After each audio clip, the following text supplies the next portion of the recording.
about noon, Liz, so feel free to Start head on up whenever you're ready. and then you haven't started yet, though, Mm-hmm. right? Oh. Yeah, nope, you're live. Okay. Well, hello. My name's Liz Fabrizio, and I'm a registered dietitian and a certified diabetes educator. I'm so glad that you joined us at your lunch hour to learn about something that myself and the other speakers that are here today are very, very passionate about. So the first question I want you to think about is, do you think we can prevent heart disease, stroke, and even diabetes? And if we could, would you want to learn about how we could do that? If we look at what's going on with Americans these days, 84 million Americans, or 1 in 3 adults, have a condition called prediabetes. And possibly those watching might have this condition. What is prediabetes? It's actually a trend where your blood sugars are higher than normal, but not quite high enough to be diagnosed as diabetes. Prediabetes is the early reversible stage of diabetes. Damage could already be occurring in your body, but it's great news because there's still time to change the course. As we know, diabetes is a disease that becomes increasingly aggressive over time, and it can lead to overall health deterioration such as heart disease, heart attacks, and stroke. What we want to try to do before people get to that stage is really prevent the progression into diabetes. So again, 1 in 3 people, adults especially, have diabetes, and 90% of us don't even know that we have it. If you've had your health fair labs done recently, what you can do is pull them out, or even from years past, and look at your fasting glucose to see what it is. If it's over 100 to 125, you could have prediabetes, and that is actually a diagnosis for it. There's another test that you might have had done called an A1C. If your A1C is 5.7 to 6.4, you have prediabetes. But most of us, maybe even those that haven't gotten our labs done, we're not sure about it. So let's take a look at the risks for having prediabetes. If you're older than 45, if you're overweight or obese, that's another risk factor. If you're not physically active, again, that's a risk factor. If you have a family history of type 2 diabetes, that is another risk factor. High blood pressure, or if you're a woman and have had gestational diabetes, this is a diagnosis that maybe has been recently, probably in the last 15 to 20 years, that they're testing for gestational diabetes. But if you're older than that and you remember having a baby over 9 pounds, you perhaps had gestational diabetes. The other thing we can do is actually take a risk test, and it's on codyregionalhealth.org. You can look at this risk test and see exactly if you're at risk. You'll answer 7 questions here, and it will tabulate a number. If your number ends up being 5 and above, then you are at risk for prediabetes. So, of course, the older we are, the more risk we have for prediabetes. So that will, if you're 40 to 49, that would give you 1 point. 50 to 59 is 2 points. 60 and older, we get 3 points. Whether you're a man or a woman, you get a point for that if you're a man. Again, if you're a woman that's been diagnosed with gestational diabetes or remembered that you had a baby greater than 9 pounds. If you have genetic predisposition, either a mother, father, sister, or brother with diabetes, that's a point. If you've ever been diagnosed for high blood or high blood pressure, that's another risk. And then if you're not physically active, that's a point. Again, looking at your weight. So the higher weight we have, and you can look at this weight chart and kind of see where you're at, and the points are down below 1, 2, and 3 points. So a lot of us are 5 and above, but take that risk test if you don't have your labs handy, and that will give you an idea where you stand. I'd like to introduce the next speaker, and her name is Sherry Wadman. She's a registered nurse that works at Billings Clinic and one of our lifestyle coaches that helps us with our prediabetes prevention program. So Sherry, I'm going to put back on my mask and have you come up.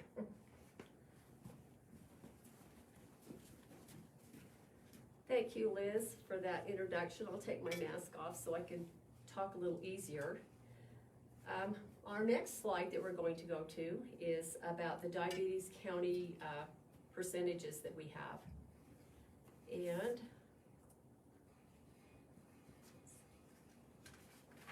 as you can see here, there is a prevalence of prediabetes and diabetes.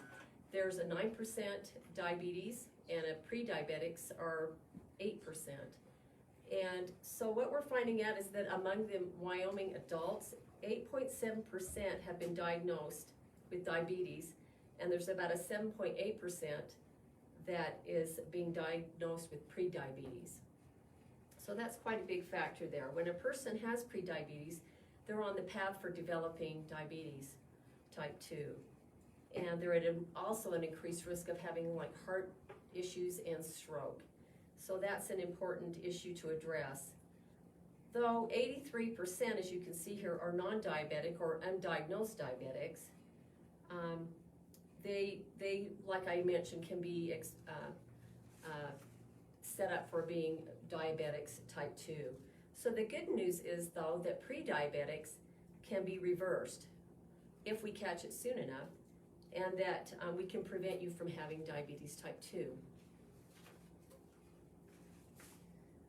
So in this target population risk, you can see here that rates of diagnosed diabetes increases as you age. So you see among the ages of 18 to 44, there's like a 6% had diabetes, and among those from 46 to 65 had a 25.5% had diabetes, and among those ages 65 and older, there was like an 18.2%, which is definitely higher, as you can see from the chart.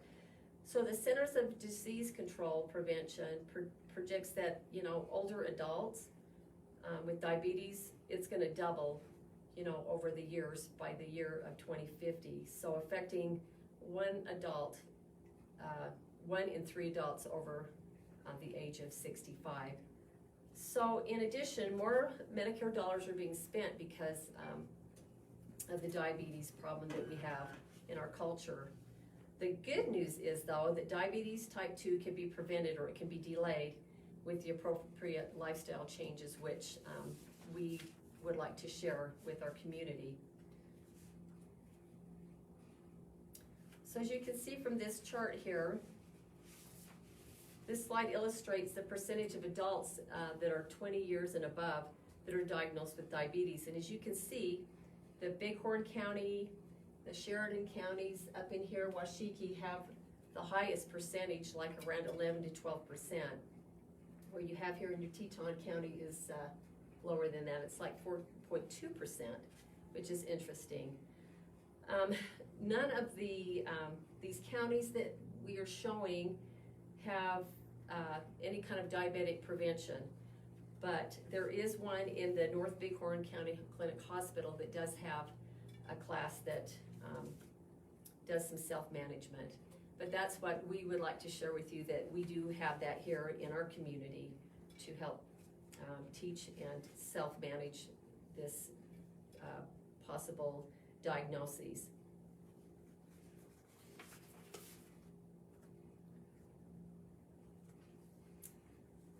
So, as you can see here, the cost of managing diabetes and prediabetes can be quite costly.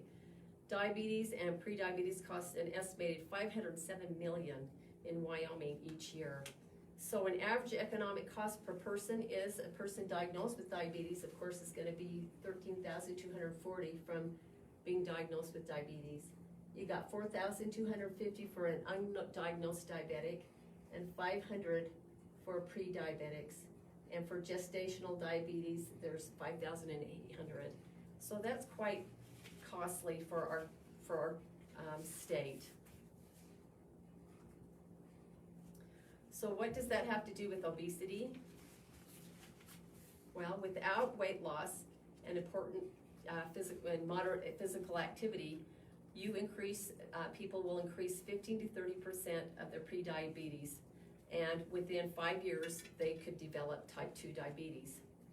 But if you are a pre-diabetic and you try to lose weight and eat well and exercise, you can cut that risk in half, which is great news. And as you can see here, we partner with quite a few different entities. We have Wyoming Department of Health, Cody Regional, as we mentioned, some of these other entities that help partner with Wyoming to help us get this program started and to help prevent diabetes. So now I would like to introduce you to Linda Cardinal. She is our diabetic educator and a registered dietitian, and she'll share some more information about this program that we have. Thank you.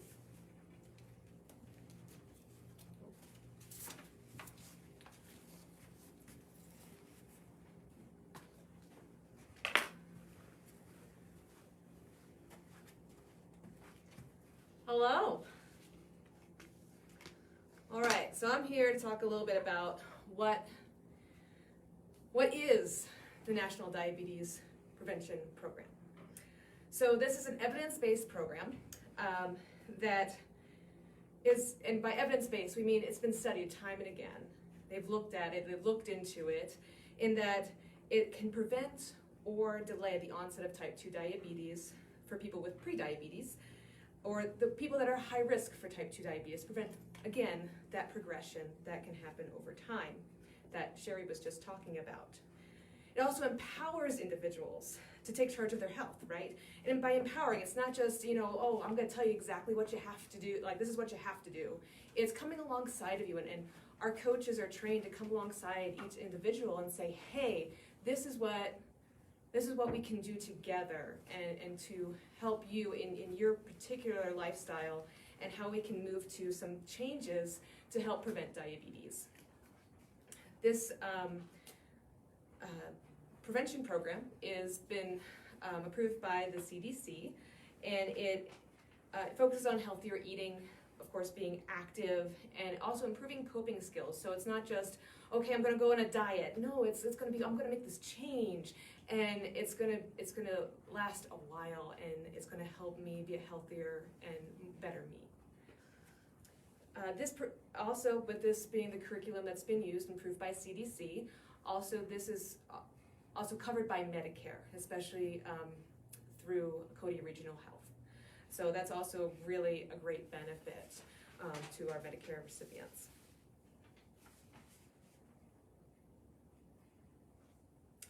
So who is eligible? Liz did a great job in putting down what the risk factors are, and it's very similar. So people who are overweight, basically a BMI over 25, and those who are 18 and above is criteria. Also, it's important to note that this is not for someone who already has diabetes. If you do already have diabetes, you can talk with your primary care provider, and they can also refer to diabetes education, and you can kind of get a lot of the information that we would also discuss in our diabetes prevention programs, and kind of work to manage that diabetes as well. Also, for eligibility, a blood test has to be in the pre-diabetic range, which is an A1C of 5.7 to 6.4, and have a fasting glucose of 100 to 125. Again, above these ranges tends to be more diagnosis for diabetes, type 2 diabetes. But, you know, in that range here in the eligibility criteria would be, again, you'd be eligible for the diabetes prevention program. Also, you could also have a 2-hour plasma glucose. Basically, it's a huge load of glucose that you would get for this test of between 140 and 199 milligrams per deciliter. Or, if you have a previous diagnosis of gestational diabetes, that would also qualify you for the class.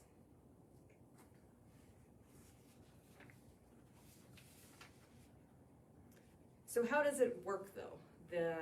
How does it structured? Because I think there's a lot of questions usually on this. So it is a year-long program, which sounds really scary to some people, but it usually is about, for the first 6 months, it's a weekly curriculum, so it's intense at first, but then it kind of, you know, the next 6 months becomes meeting once or twice per month for the rest of it. And that really helps to kind of get you motivated and get you going on these lifestyle changes, and is met as a group, and so you really get to know your group and you know, really enjoy those people. Now, of course, with COVID, we're going to be offering this with the option for in-person, but also with the option for a Zoom as well, to be able to integrate that. So that would be group support, whether it be in person or online. And so classes can range from 10 to 25 people. And again, it's probably going to be more for online as well. And the goal really for the program is to have at least a 5% weight loss, because we see a 5 to 7% weight loss can really make a huge impact in preventing diabetes. Like Sherry was saying, at least half. I mean, halving your risk for developing type 2 diabetes is amazing. And also keeping track of physical activity and trying to increase that to at least 150 minutes per week, which sounds like a lot, but it's, you know, usually about 30 minutes 5 times a week.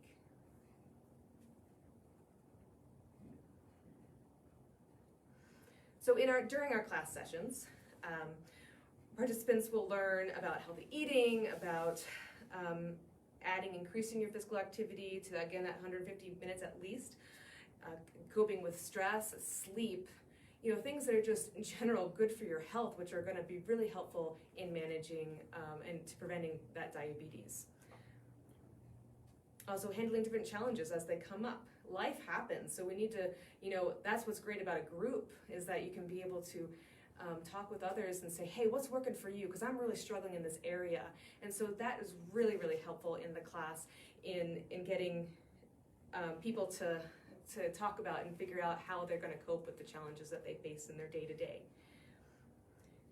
The program does require tracking of food log, and I say require loosely.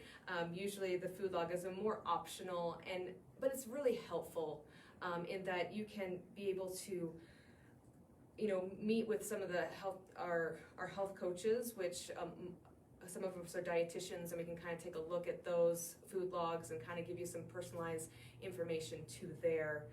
Also, we do require physical activity to be tracked, as well as weight, and we do actually have people, you know, write down goals and help those meet those goals. So I hope I got you some good information about what the class is like, but even more so, I'd like to introduce Kat Vuletich. She is a BLS educator for Cody Regional Health, and she is one of our lifestyle coaches, and she has actually gone through the program, so she can even speak even more to how amazing this program is. Thank you so much.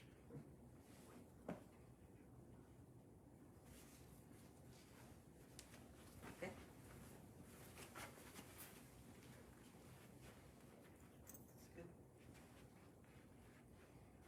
Hi, I'm Kat Vuletich. I did go through their program. I was in Liz's first class. I was attracted to it because I am at risk for prediabetes and it's huge in my family, so I knew it was something I was going to have to deal with sooner than later, so I decided to get a head start on it. In the class, I really enjoyed going to that. There was a group of us that kind of bonded and were advocates for each other and still keep track of each other, so that's really helpful. I've got that competitive thing going. It kind of helps you to stay engaged. And then after the class, I asked Liz about becoming a life coach because I'm interested in that. I'm an educator for the hospital, so I thought that was a good fit for me. And then also it gives me a chance to give back, and it engages me to keep working at this life choice, because it truly is something you need to engage in a lifelong idea. So that's my story.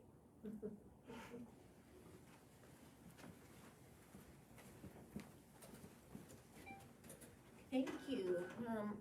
So I just wanted to let you know a little bit about what's going on with our class, and 84 million American people, maybe even you, have prediabetes.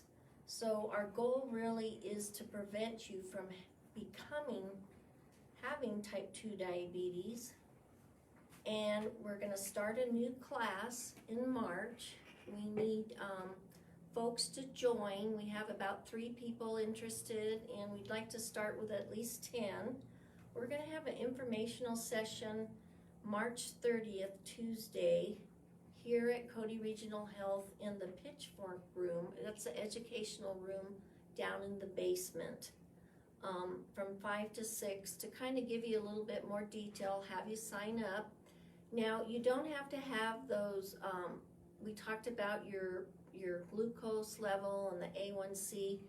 If you screen higher than 5 or higher on that screen test, the risk test, that does qualify you for the class. If you're not Medicare, the state of Wyoming is still trying to get insurance programs to pay for this class, but don't worry if you don't have Medicare, because really we've made it very reasonable. There's a registration fee of $75, but if you come to 10 of the first 16 classes or view them online, you get $50 back. So it's a pretty good deal. It's 26 sessions for literally maybe $25, so less than $1 a session if you embrace it and come. The CDC really wants to see people participate. That's the other thing. This is a national promotion of trying to prevent diabetes, because in 2050 they predict that 75% of us will have type 2 diabetes. So this is a big push to save the health of Americans. And here at Cody Regional Health and Billings Clinic, with our ladies that are from over there, we've really partnered to try to bring this program to our community to really help prevent you from having a stroke, heart attack, or diabetes. So please call me if you're at all interested, or you just want to find out a little bit more. The number is 578-2468. And let's see, I guess it's not on that slide. Whoop. Let's put it back on that slide. I'll publish it right here so they can see. Yeah. It's up there. Oh, it is up there. Okay. And let us know if you have questions about what we talked about. We'd be happy to answer them. Thank you so much for joining us. We really appreciate it.